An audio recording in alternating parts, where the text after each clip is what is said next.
Hello, and welcome to 21 and 21, a rapid-fire Q&A show filmed at Presidio Bitcoin. I'm Haley Berkoe, and today I'm speaking with Stephen DeLorme. Hello. Stephen was one of the earliest recipients of the Spiral Grant Program and a member of the Bitcoin design community. He's currently a product designer at Voltage and is also a co-founder of ATL BitLab, a Bitcoin-focused hackerspace located in Atlanta. Stephen, thanks so much for visiting Presidio Bitcoin. Yeah, thanks for having me. Of course. Well, you know the drill, so I'm going to hit this clock, and then we're going to get right into it. All right. Cool. So, Stephen, what brings you to San Francisco? I wanted to come see Presidio Bitcoin, do a little bit of knowledge sharing with other Bitcoin community spaces, and I also just happened to be in Las Vegas for Bitcoin 2025, so it was like, well, this is the closest I'm probably just going to accidentally be to San Francisco. This is my opportunity. Yes. So I did just see you in Vegas.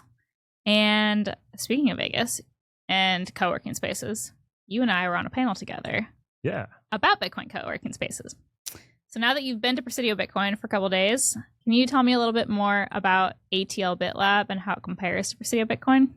Well, this place is super nice. Like there's like ergonomic desks where you just like push a button and they just go like up and down, and then like monitors with like cool keyboards and drivers you have to install. We're pretty pleb at ATL BitLab. I mean, our desks do raise and lower, but you have to crank it with like a lever. You know, you end up with like a big like Popeye arm like after you're done raising your desk. So yeah, and you know, we have kind of like a street art kind of feel to ATL BitLab. So like you know, this is like nice, and there's like paintings hanging on the wall, and they're like perfectly level here in Presidio Bitcoin. And like ours just looks like somebody just went through a spray paint and just started like doing Bitcoin graffiti everywhere. So that's kind of how it compares. But you know, it's like in terms of the people, it's like, yeah, same kind of people you're going to run into. People working on cool, interesting stuff in Bitcoin. Hey, you know what? Atlanta has got some cool street art. Yeah, I mean, that's kind of what inspired it in the neighborhood. You just walk around in our neighborhood and there's just murals and paintings like everywhere you look. How has ATL BitLab kind of, you know, changed the Bitcoin community in Atlanta? Have you noticed anything different?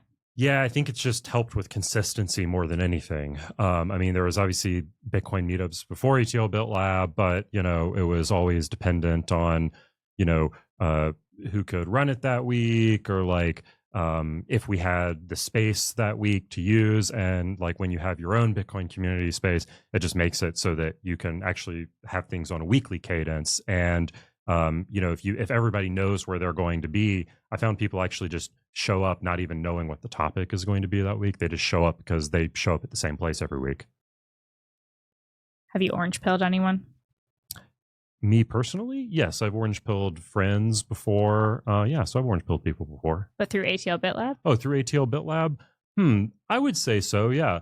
I think that you know, you have to get, you know, the trick is always just getting the word out and getting people to know about the meetups. That's like the eternal challenge always. But once people come to the meetups, yeah, they become believers. Love it. So diving into ATL BitLabs even further, I heard you guys have a hackathon coming up. Yeah, it's called the Battle of the Mine Hackers. It kicks off this Saturday, at least from this recording date. It's a month-long global event, and our kind of focus with it is miner decentralization, right? There's like this problem right now in Bitcoin mining where we think some of the largest mining pools might actually be controlled by the same entity. We have centralization of hardware manufacturing as well, centralization of block template construction. So we're doing a hackathon with 3 tracks. That's hardware, software, and energy. And we want the people entering the hackathon to work on projects that help to decentralize Bitcoin mining. And it's global, so anyone can get involved. How do people get involved? Yeah, so basically you just go to atlbitlab.com, you click on the hackathon link, and it has all the information about the hackathon there. There's a link to join the Discord. That's probably your best opportunity because then you'll be in a chat room with the hackathon organizers and all the other builders, also the mentors. We got people like Scott from the BitX project and Reverend Hoddle, and we've got Gabriel from Stratum V2. So we have people from you know, well-known projects that are working on miner decentralization. They're actually the mentors who can give you guidance during the hackathon. Can you maybe explain a little bit to our listeners what mining decentralization is and why you're worried about it? Yeah, I mean, worried about centralization. Sorry. Yeah. Well, yeah, they're both the inverse of each other, right? So like the kind of fear is like miners are supposed to be what protects the Bitcoin network. Like that's what keeps Bitcoin as like hard money. When you don't have one party that controls the network, you have, you know, anybody who runs a Bitcoin mining computer gets to validate transactions and create blocks. The problem is that, you know, nowadays in modern mining, miners pool together. They form these, you know, well, they're called pools. They form these groups and they say we're all going to mine together and share the rewards with each other. These end up becoming centralization points for mining, especially when pools get really big or when one party can control multiple pools. We also that is a threat. They could, you know, we haven't witnessed any bad behavior yet, but like on a technical level, there is the capability to be able to censor transactions, and potentially even one day break the rules of Bitcoin. So we want to spread out block template construction. We don't want just a few mining pools controlling what can go into blocks. We want a lot of different mining pools spread around the world, and so in order to do that, we need to work on protocols like Stratum v2. We also don't want one company manufacturing the majority of mining equipment. So like right now, that's Bitmain. I mean, there's other mining companies too, but Bitmain is the largest one. And nothing against Bitmain personally, but it's like it can't be just them. And so that's why I think projects like BitAxe and just like any kind of attempts at having open source mining hardware, also like what they're working on at Proto, all this kind of stuff. These are, attempts at making good quality mining hardware that's not just controlled by, one company. Well, I'm very excited to see what kind of projects come out of your hackathon. I'll try to get some people to participate from here. Awesome. Yes. So you obviously do a lot. ATL BitLabs. We love the co-working spaces. Only one BitLab. Sorry, one BitLab. ATL Bit. Well, for now. Yeah. Maybe another one pops up. Who knows? What else are you working on that excites you? Oh, I mean, I always find stuff to keep me occupied. At Voltage, we've been working on this conduit design system. Well, we actually just launched a product called Payments. That's really cool. It's an API that helps enterprise customers kind of connect to Lightning way easier. Just way easier for them than running a node. So Voltage Payments, Conduit, we have our own UI kit that we've been using, and we basically have it's like a UI kit that our customers can use if they want to have like really good Lightning UX and they need some help getting there. Last year I worked on something called 12 Cash with my friend Chad. That's like it's basically for creating like usernames for Bitcoin. It's these things that look like an email address, but it actually is for your Lightning wallet. So we made that. Been working on this project called Aurora with Diksha from the Bitshala. And we've been basically working on an interface for creating a user interface for creating Lightning prisms. Basically just like, if you want to be able to handle payment splits and stuff like that, like you're running a podcast and you want to be able to, send a tip to the show and to the guest and the person who mixed the audio, that would be a prism. It's like a payment split sort of thing for like social payments and stuff. And then this mining hackathon and all of that. So I don't know. I always have some kind of Bitcoin open source project I'm hacking on. Busy. Yeah. We got to go. Like we're like 8 questions in, right? I know. Okay. 6. How did you become a Bitcoiner? I learned about mining and I heard about it in 2013. Thought it sounded like a dumb idea. Heard about it in 2016 and thought, oh wow, I can use a computer to magically print money. And then I just got pulled down the rabbit hole from there and kept learning about it and learned that no, you're not really magically printing money from your computer, but just I had no idea that you could use technology as a means of securing freedom, like digital technology. It was a new idea to me, and once that clicked in my head, I just I was obsessed. Why is it important for open source projects to think about design? Well, I think of it as like you put all this work into your code and you make you put all this hard work into coding something that behaves in a certain way, whether it's a privacy tech or a Bitcoin wallet or whatever it is. You put all this effort into making it give these benefits to people, and then if people it's too complicated for people to use, if they don't understand how to use it, if your UX is bad, you're basically blocking your user from ever even getting those benefits to begin with. And then beyond just user experience and ease of use, it's like, do we really want to look at stuff that's ugly all day? Like, if we're going to be dealing, like, computers are here to stay. If we're going to be looking at computers and digital devices all the time, do we really want to look at stuff that is boring and ugly? No, we don't. Yeah. We want fun stuff. What kind of improvements have you seen over the years to Bitcoin products? Has the user experience changed? If so, how? Well, it's definitely gotten better. It's not exactly where I want it to be, but we've got a lot more multi-sig options that I think are really good. Like you can roll your own multi-sig with Sparrow and a couple of hardware wallets if you want to be a nerd about it, but you can also use something like Casa and Unchained, which have like a nice interface and guardrails. And then with Lightning, it's like we have stuff like Phoenix that kind of just works out of the box, which is really nice. But we still have, and we have stuff like Bolt 12 right now that it's we can make reusable payment requests in Lightning. That's all really good. We have stuff like Zaps on Nostr, which are really nice. Oh, that was another project I forgot that I've been hacking on to mention. I made Bolt 12 Zaps. I need to share that a little more widely, but I did make a Zap that works with Bolt 12. But anyways, we have all that kind of stuff. That's good. But I think we're still in a space now that's really kind of bothersome to me, where I feel like we're kind of losing mind share to like all these other different types of Bitcoin layer 2s. And I don't know. I'm kind of a little disheartened by what I'm seeing. I just feel like everything is being based on Cashu these days. And it's like, in 2021, everyone was saying, not your keys, not your coins. And now in 2025, everyone's like, oh, let's just trust some rando running a Cashu mint on the internet with our money. And I'm not really happy with what I'm seeing out there. So sorry to end that on a bummer note. That's okay.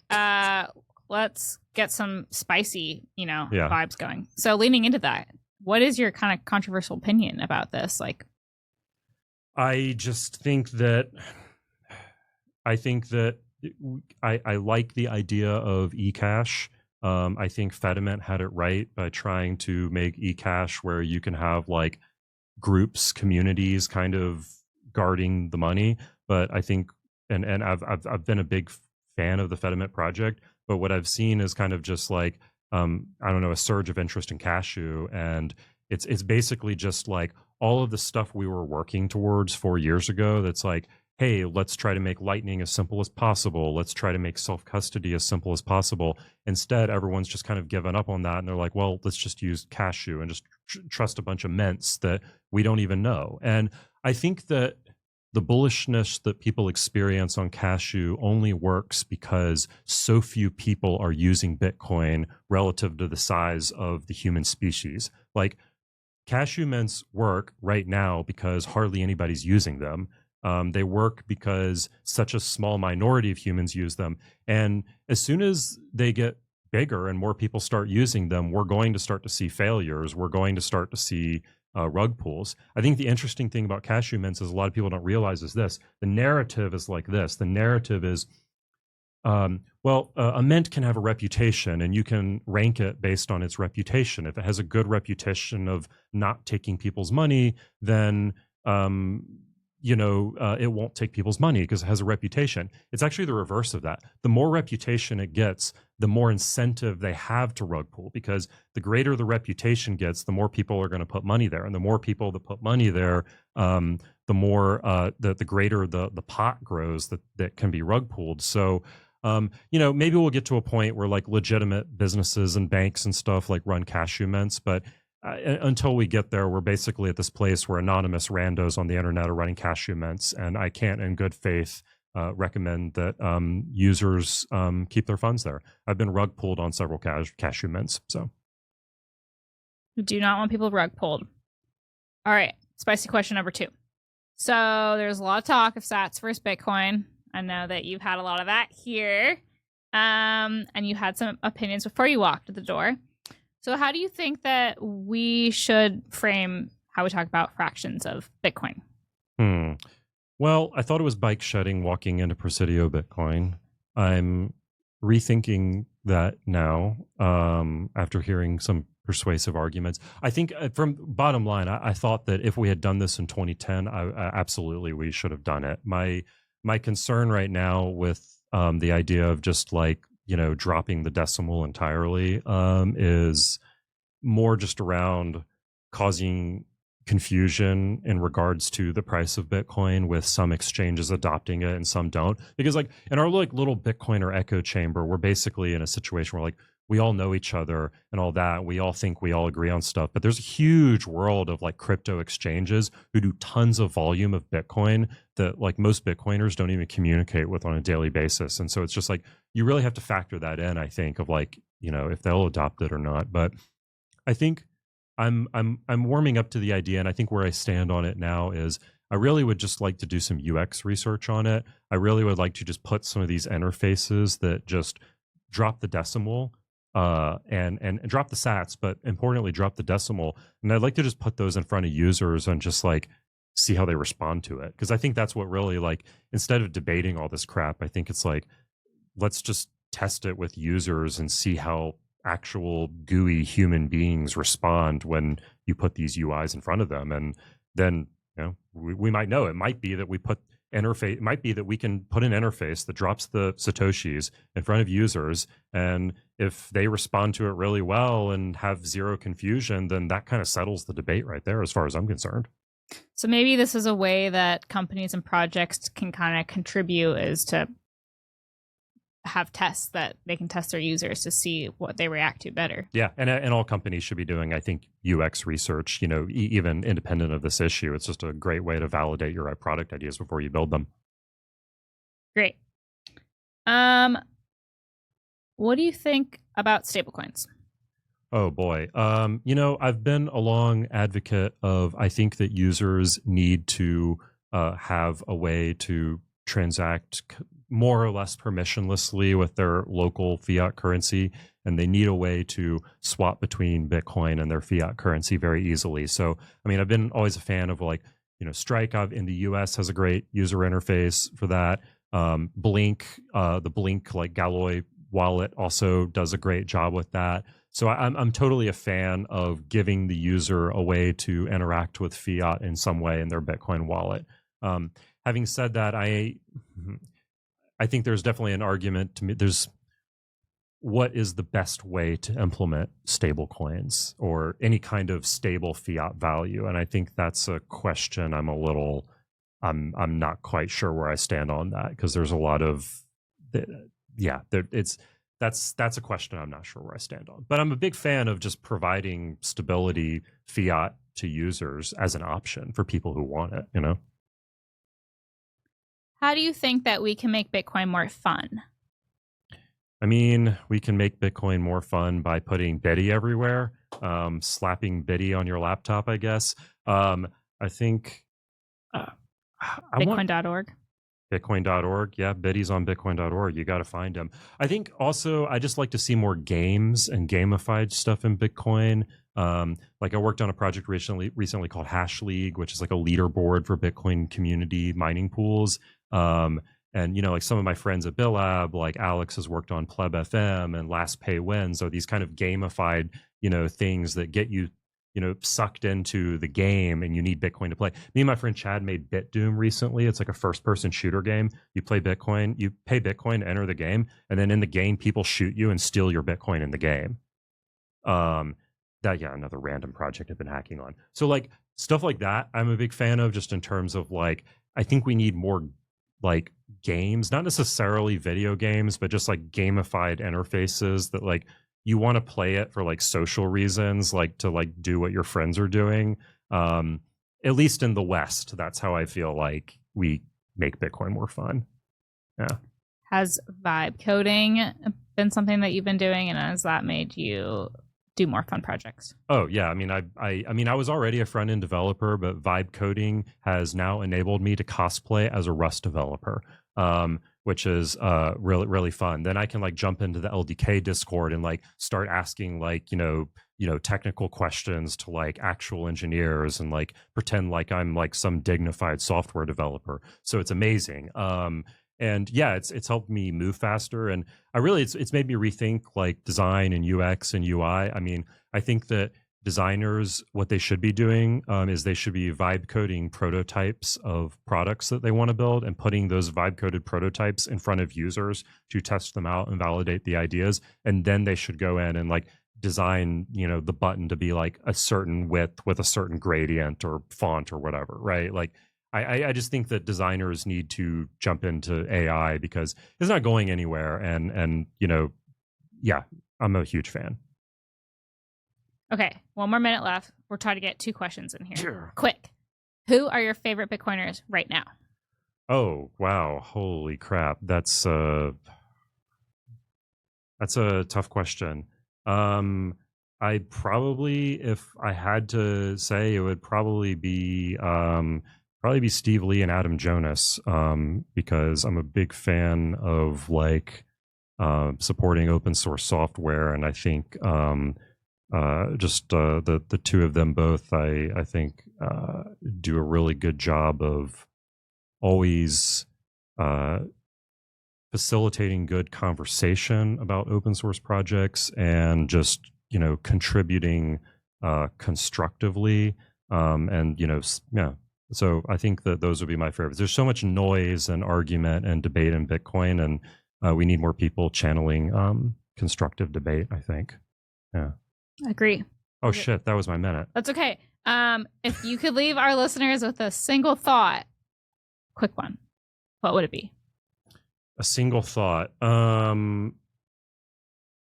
AI is not going to replace you, but a senior designer or senior developer or senior whatever using AI will replace you. So don't be afraid. Just jump in. Now is your time. This is such a great time to be alive. We have so much tech at our disposal. And I just think that like, yeah, now is the perfect time to just, build whatever you want to see in the world. Like, it's only going to get better here, I think, but like now, especially, this is your opportunity to like really build what you want to see. We love this optimism, and it is a good time to be alive. Great. Okay. Well, where can our listeners find more about you? And if they want to contact you, what should they do? npub17032. I'm kidding. I thought you actually had a message. No, I'm not kidding. I was like, he's about to go off. I don't know my npub. That would be good though. I should see if I can. I'm Stephen DeLorme at Twitter. That's StephenDelorme, and my website is d.elor.me. It's a top level domain hack. Honestly, probably just go to atlbitlab.com because I don't really want you learning about me so much as I want you learning more about ATL BitLab. Awesome. Well, thanks so much for hopping on the pod. Yeah, thanks for having me. For swinging by Presidio Bitcoin. It was great to have you. Yeah, thanks.